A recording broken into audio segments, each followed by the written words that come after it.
You are listening to We Saw the Devil, an investigative and conversational true crime podcast that deep dives into fascinating criminal cases that are solved, unsolved, or ongoing. From America's Lori Vallow to Germany's Armin Meiwes, we examine and discuss the world's most shocking cases. If you're enjoying the show, don't forget to follow us online. Check us out at WeSawTheDevil.com and We Saw the Devil on Facebook, Twitter, and Instagram. And don't forget, you can become part of the show by backing us on Patreon.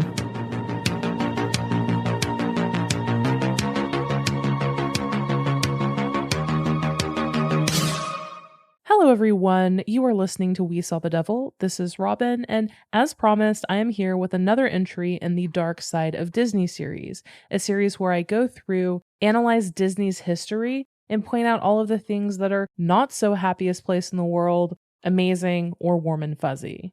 The last episode in the series was probably 2 months ago due to the crazy news cycle, me getting a horrible case of the flu, the Lori Vallow trial kicking off, and then the Moscow murders. But this one is bringing it back. The last episode left off with World War II underway, and Disney's role as a major propaganda arm in the United States government.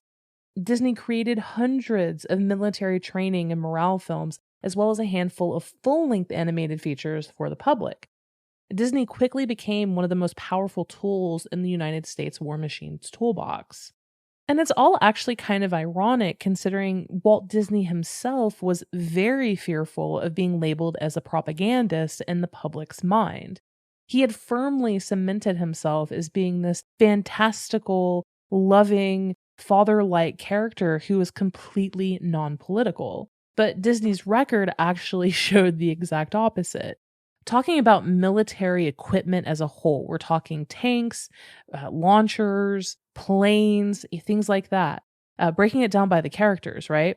Donald Duck was used in at least 216 unit designs, Pluto the dog in 45, Goofy in 38, Dumbo in 20, Mickey Mouse in 37, and then Snow White, which if you recall in the previous episode was the very first full-length feature animated film by Disney. Snow White was actually utilized once for a medical unit in World War II. But the problem was that the US government paid Disney a very low rate for their work. Bargain basement, barely enough to cover the labor costs. Because 90% of Disney's efforts had turned from animated film in order to gain revenue released to American theaters, 90% of the Disney's efforts turned completely to the US war efforts. They just weren't making enough revenue to keep the studio fully functional. Not only that, but Disney had over 20 offices across Europe and Asia, and all of them shut down during the war. By the time World War II was over, Disney Studios was once again in danger of closing. The war ended in 1945, and Walt was left to basically review the status of his empire. In a speech he gave to his employees, he said, quote, "We are through with caviar. From now on, it's mashed potatoes and gravy." But in true Walt fashion, he put the studio to work focusing on the next film, which would be Song of the South. And y'all, I'm not even lying when I say that this film is in fact the one that I had in mind when I embarked on this series. The mess surrounding this one. So, Song of the South. A lot of you may actually not be familiar with it because of the controversy and everything. The film is based on a few of the Uncle Remus stories that were published in the late 1800s by a white journalist by the name of Joel Chandler Harris.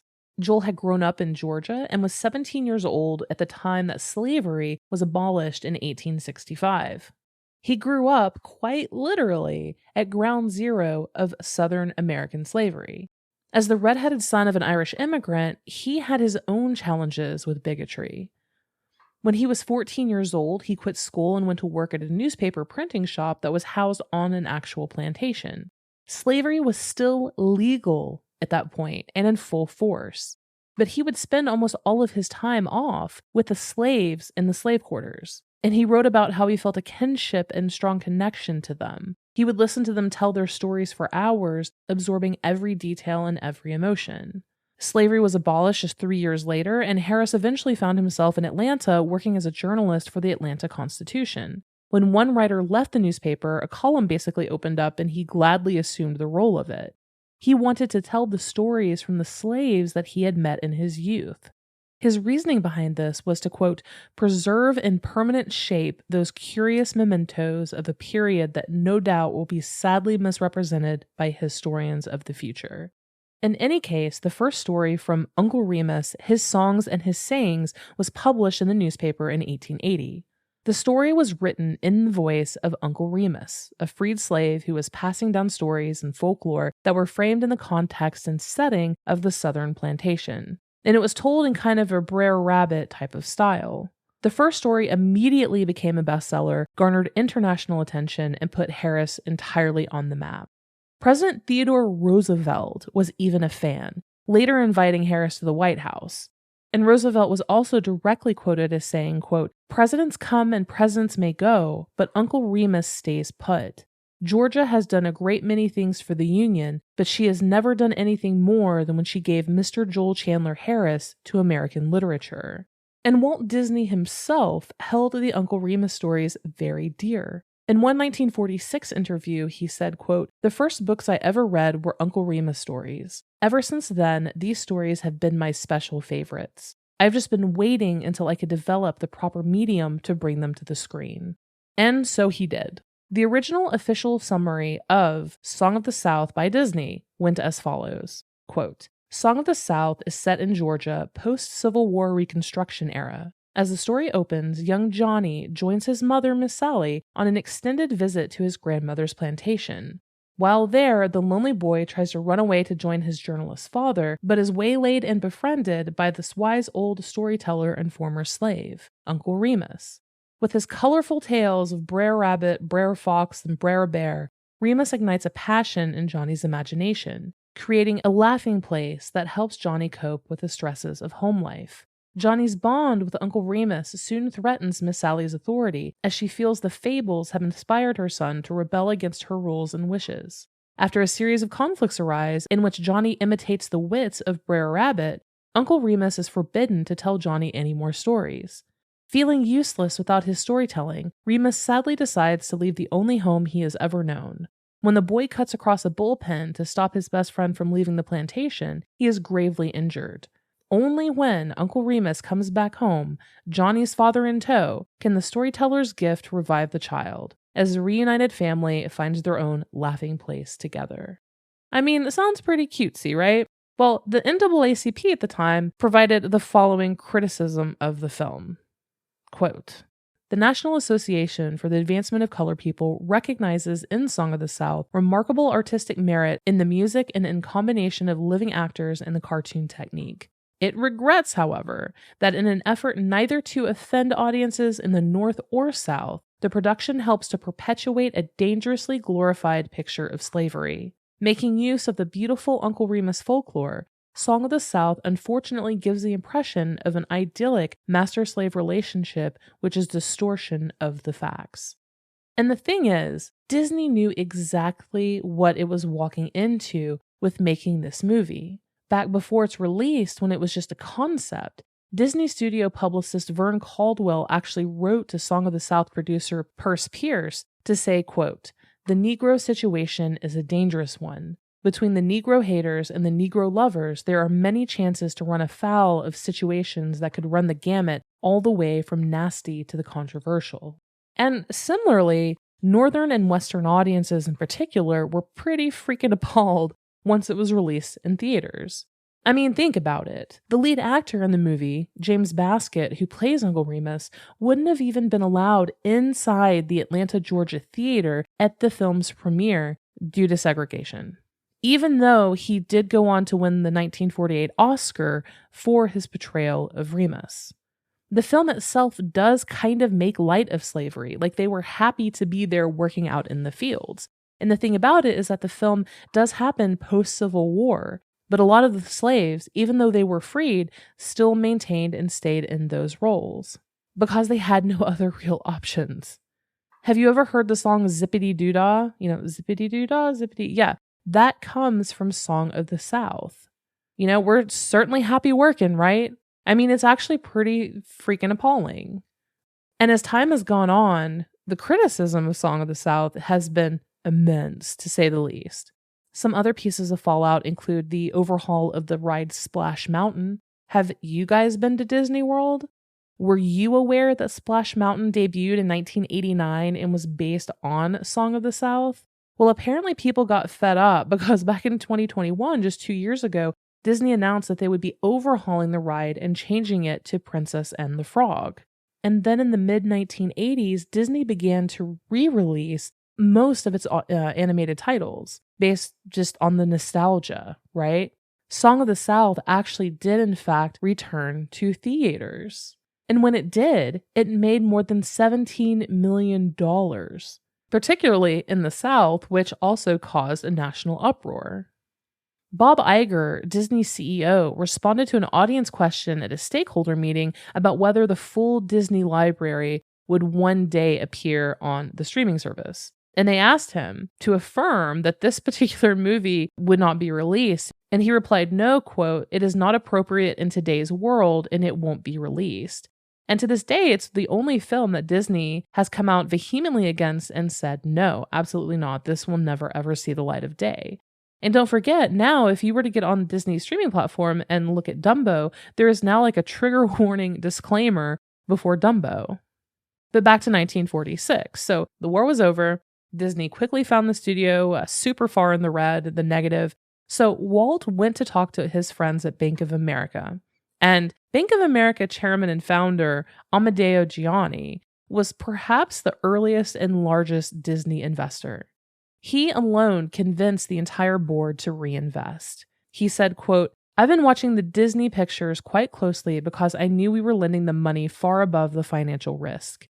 They're good this year, they're good next year, and they're good the year after. You have to relax and give them time to market their product." And so they did. Bank of America once again loaned Disney a lot of money, even though they were completely in the red and it was a bad financial investment. But fun fact, Bank of America was actually the first, and for a long time only, ATM to be allowed inside of Disney parks. Bank of America even had its own branch inside Walt Disney World. The injection of cash really did the trick because the 1950s brought on what I personally consider to be the golden age of Disney. That period of Disney where, we all remember, especially I'm sure those of you listening who are also in your upper 30s, that's what we grew up with. The early Disney films. We didn't have, Lion King and Aladdin and all of that stuff quite yet. My earliest, like 4 or 5-year-old self remembers Cinderella, Snow White, all of those. But let's talk about Cinderella. Cinderella came out in 1950, and it was the first feature-length animated film that Disney had put out since Snow White. The promo of it touted it as, quote, "a love story with music, the greatest since Snow White." And when asked about his favorite moment in animation history way down the road when Walt Disney was getting super old and gray, he said, quote, "I think it would be when Cinderella got her ball gown." But Cinderella is actually important for a variety of reasons. As much as Cinderella went from rags to riches, you have to realize that so too did America in the post-war boom. Men had returned from war. Women had returned to the domestic sphere. In 1946, Christian Dior was founded, and the first collection basically shaped the entire world's view of what an ideal woman should look like. Christian Dior is actually more or less the catalyst for the trope, for the style of a Disney princess. The hourglass figure, a little bit larger bust, the cinched waist, and then the silky, comfortable flowing calf-length dresses and skirts. What you have to remember is that the war was devastating for everyone, particularly Europe. So when World War II happened, so many industries shut down, they shuttered. Again, Disney's European offices all closed, losing insane amounts of revenue. The French and Italian fashion industries also came to a complete halt. Clothing was actually being rationed in Western Europe so that the military efforts could receive the bulk of it for uniforms and other necessities. Women who had worked in the factories were used to wearing, big coveralls and looking like Rosie the Riveter, and men's work clothes. They were all back home, and expectation was a complete return to femininity. In the film, Prince Charming wore a military uniform to the altar, without a doubt reminding the American public of the 1947 marriage between who we now know as Queen Elizabeth, which I mean, rip bestie, and her husband, Philip. It was absolutely a reference to royalty. It was selling a fantasy. And this is where the Disney princess thing began. And as a side note on that, people will often lump Snow White into the Disney princess list, but she was not. Cinderella is, however, a continuation of Walt Disney's constant mining of European folklore for animation ideas. And that is something that I've brought up actually on every single entry in this Dark Side of Disney series. Walt Disney didn't create brand new, exciting stories. He would look in other cultures, European, Asian, Pacific, wherever, and he would steal their folklore, their stories like Grimm's fairy tales and so forth, and bring it back and market it under Disney. Cinderella itself dates back, the earliest version of Cinderella dates back to 850 to 860 AD. Again, sometime between 850 and 860. It's that version of the story that most likely entered into Europe due to the trade on the Silk Road. It was swallowed by European society by the women, and then shared and shared and shared. But the reception to Cinderella was thunderously positive. I mean, it had multiple theater runs. Walt Disney's European market was open again by 1950, where that story was particularly common. I mean, it was more than a success, it was an absolute triumph. 1951 brought Alice in Wonderland, my personal favorite, and then 1953 brought Peter Pan. And we're going to talk about Snow White, Cinderella, and then another film that I haven't quite gotten to yet, Sleeping Beauty, because these three films, in my opinion, really create the core of the Disney formula for the princess, right? How many of you guys have a friend, family member, maybe one of your own children, maybe you, who just, for Halloween, whatever, just life in general, all you wanted to be was a Disney princess? That's where this kind of thing started. So in Snow White and the Seven Dwarfs, which came out in 1937, Snow White, if you recall, she's very feminine. She's picking flowers. She's singing and humming and talking to the animals. She was singularly responsible, y'all, for cooking, cleaning, and keeping house for the dwarves. And then she expected them to, quote, keep her safe. Immediately in Snow White, she was relegated to the cooking, the cleaning, all of that. And Cinderella, 1950, I mean, we're talking about the prime of mid-century America. Stereotypes, yet again, are reinforced here.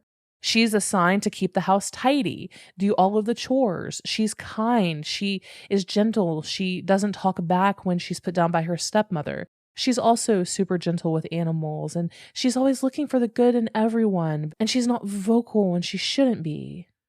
Sleeping Beauty from 1959 is also no different. She takes care of her household. She takes care of other people's. Her three fairy godmothers gave her beauty, the ability to sing, and the ability to sleep until she receives true love's kiss. You have to remember the time that this came out. Disney's depiction of women, they're young, they're tender, they're delicate, they wear beautiful flowing gowns, thanks Christian Dior. Everyone's talking about their beauty, the damsels in distress type of scenario here. They have to wait for the heroic man to come and rescue them. That's what society thought of women at that time. This is why I love mid-century so much and even altered the design for the podcast here. We Saw the Devil to reflect more of like a mid-century aesthetic is because for an era that was supposed to be so happy and bubbly and the war is over and economic success and people were having kids and all-American time, it is one of the most dark and depressing time periods in American history when you just pull back that veneer. We had segregation. We had women just being miserable in abusive marriages and popping pills. I mean, not even women. Everyone was popping drugs at that time. Men were not treating their wives so well, like the jokes, and I hate to say that they're jokes of grandmother cooked dinner late and granddad smacked her around a little bit. Like, that's that time period. And so Disney coming out and depicting women as these fragile little flowers that are just waiting to be saved by a man, the 1950s really nailed that down. And so a lot of criticism surrounding Disney comes from this golden age of Disney as the Disney princess kind of theme came out. So through these Disney princesses, Disney simultaneously reinforced the expected norms of the time, right? Women, you're not working anymore, get back home, look pretty. But then also gave women fed into their fantasies of you're back at home in the domestic sphere, you want to be rescued by your Prince Charming. Here's some Disney films, fantastical, showing rags to riches stories. Cinderella being tortured by her stepmother and stepsisters to be rescued by a prince. Sleeping Beauty finding her true love's kiss. Same with Snow White. 1950 also brought Disney's first all live action film, which was Treasure Island. And again, it was an adaptation of Robert Louis Stevenson's 1883 book. And critics loved it. They called it a first-rate adventure. It was huge. And so naturally, Disney doubled down on that. They took advantage of it, and they came out with the story of Robin Hood and his merry men in 1952. And then one of my favorites, 20,000 Leagues Under the Sea. That came out in 1954, and Disney was so big at that point that they actually got Kirk Douglas and James Mason to star. It would go on to be nominated for 3 Academy Awards and win 2 of them for art direction and special effects. Remember by episode 2, how I talked about how Disney, when he was a small time, got in with a distribution deal with RKO Pictures, one of the big film production companies at the time? Well, by 1953, Walt Disney was no longer a small studio with some bumbling artists just trying to come up with some ideas. It was a full-fledged, successful, tens of millions of dollar industry and business. So naturally, Walt Disney formed his own distribution company called Buena Vista Films, and that gave him complete control over everything. In 1954, Walt Disney landed a TV show called Walt Disney's Disneyland on ABC.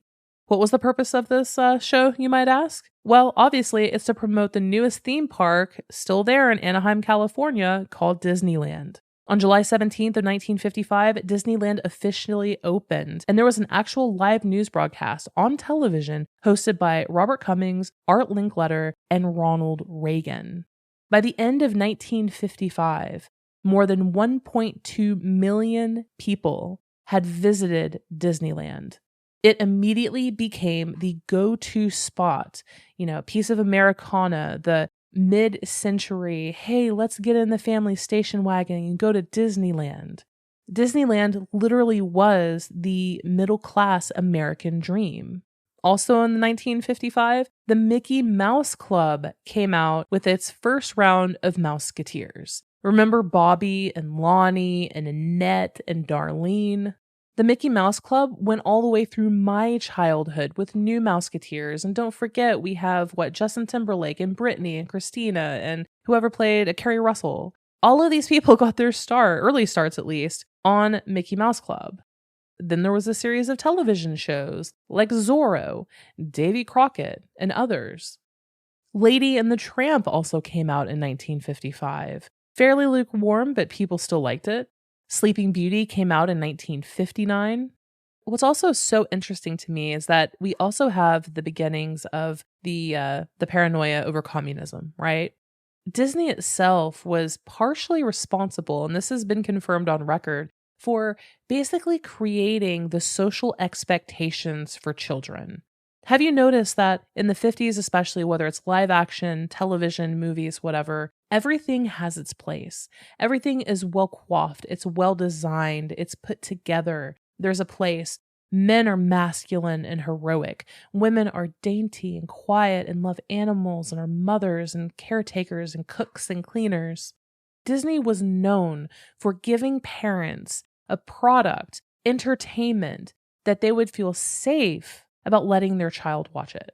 They would be completely fine knowing that they were going to get idealistic American apple pie values out of that film. And before anyone comes for me or any Disney aficionados come after me, there are 7 accepted eras of Disney. I'm not gonna cover them right now, but it's basically the Disney Golden Age, the Wartime, Silver Age, Bronze Age, Renaissance, Post-Renaissance, and Revival.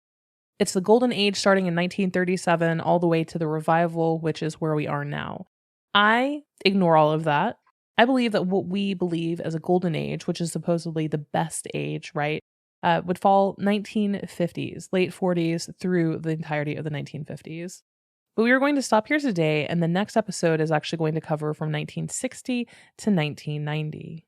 And that may be it for today, guys, but don't worry. The next episode coming out is one that you guys have requested quite heavily, and that is Chapter 2 of the Chris Chan saga.